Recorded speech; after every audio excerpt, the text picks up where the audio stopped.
And I'm just going to take some of the orange fondant, roll it into a ball, finger over the top, and then just roll it out. Okay, take the spaghetti, insert it,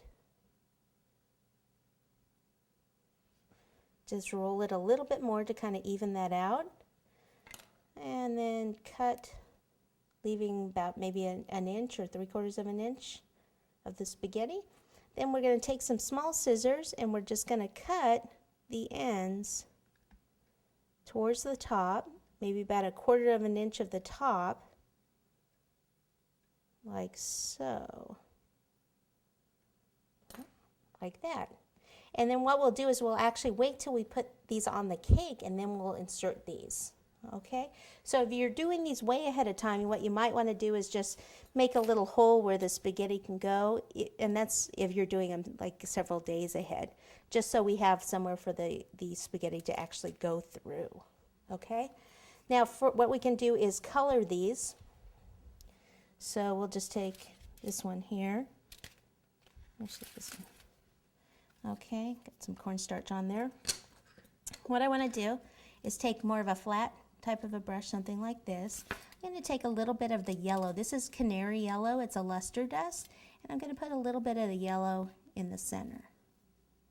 Then I'm going to take a little bit of the super bright orange. This is Petal dust, so it's a matte dusting pattern, and it is called orange. And we're going to just dust some of it on the edges. And then I'll brush inward a little bit. Okay, so you start on the edge, that way more of the deeper orange will be on the edge. And then we brush inward.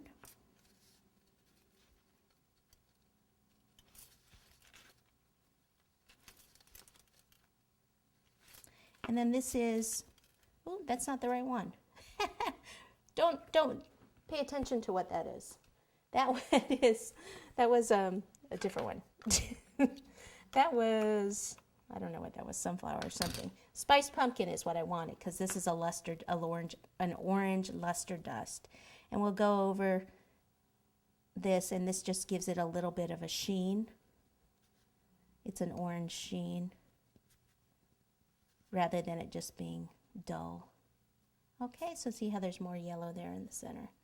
Okay, for on this, we'll go ahead and use the yellow. And then we'll take some of the brighter orange here.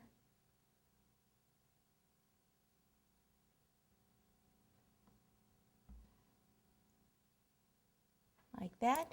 Then what I like to do on that is take a little bit of the darker color. This is Mahogany, and a tiny bit of water. Okay, so this is Mahogany luster dust, and this is just a little bit of water. I'm going to dip it in here, dip it in the Mahogany, kind of dab some of it off, and then just kind of dab the ends.